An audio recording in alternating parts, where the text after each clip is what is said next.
Hello, BookTube community. I have just finished my next magazine. I know what you're thinking. Erin, you finished the short magazine like 2 days ago. How come it took you this long to do your other magazine?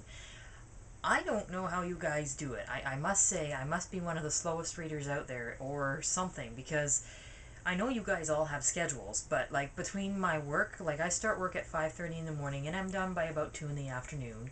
And then I've got to run out to the barn for about 3 hours, so that puts me home, 2 to 3, about 6 o'clock, 7 o'clock in the evening, and then I've got supper and having to prep for the next day work schedule. Doesn't leave me much time for reading. Now I do read a lot during the weekend when I get a chance, but like I don't know how you guys do it. I read I watch booktube channels where there's people who are doing 7 books a month. Like, that's insane. You guys must read at a mile a minute, because I know everybody has a schedule. But anyway, that's that. I'm done my rant. But here is the magazine that I finished. This is Equus. This is the September issue. I already love Equus because they're one of the few US magazines who didn't say, yeah, okay, now we're going to bi-monthly magazines. We gave you a monthly magazine from this point, but now we're only going to give it to you every other month because it's cheaper for us. That really bothered me. But this magazine I really enjoy because it focuses on the health of the horse. Also, it works on some of the history of the breeds of the horse and that kind of thing. And what's really interesting is their main article, or their main feature article, is like quite a substantial article. It's usually about 4, 5, 6 pages long, which usually in a magazine will piss me off, because if I want to read a book, I'll go read a book. But they do it in such a way that it flows with the article of the magazine, and it doesn't seem that long, if you know what I mean. It doesn't seem like you're reading a book.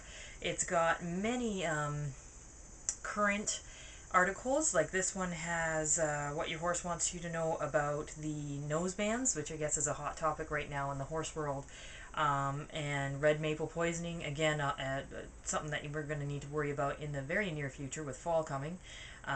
Mealtime behaviors, and then there's a history article that they've been working on. It's a series of American breeds and that kind of thing. They did the thoroughbred, and now they're working into American breeds, and that's fascinating. And it's a magazine I thoroughly enjoy. It's one that's going to make the cut for the January magazines because I can't go without it. I love it. It's got helpful hints and tips. It's got little stories, especially at the end. There's a little, like, a quality story where you're not necessarily learning technical stuff, but you're learning, like, the feel-good stories kind of thing. So it's a magazine that I really, truly love, and it's one that you guys, if you're into horses and you need something that doesn't necessarily cover the training but covers kind of the healthcare, this is the magazine you want, because really good magazine. Now, while I have you guys, I've got a bit of a mini book review or book haul to do, so bear with me 1 minute while I get them.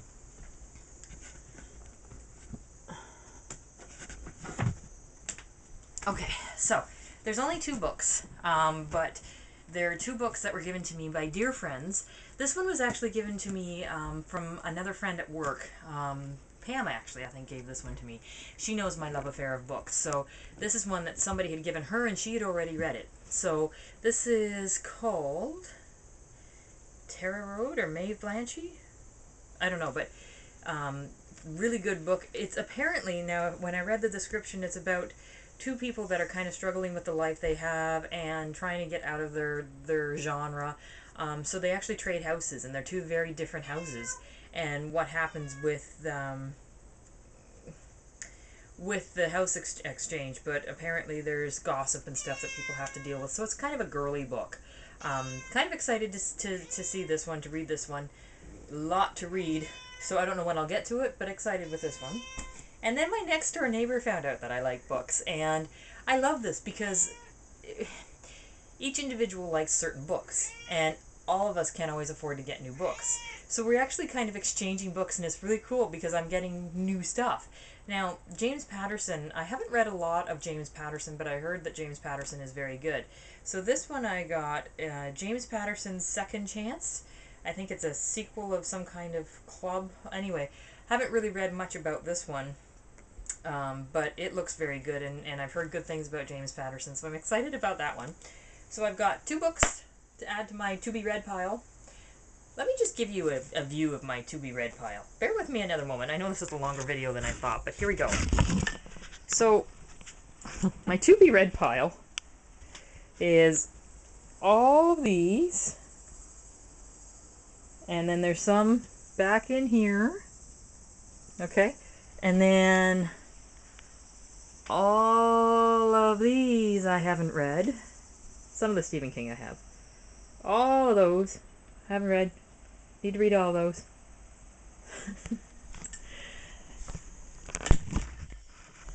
So I'm not going to be bored at all.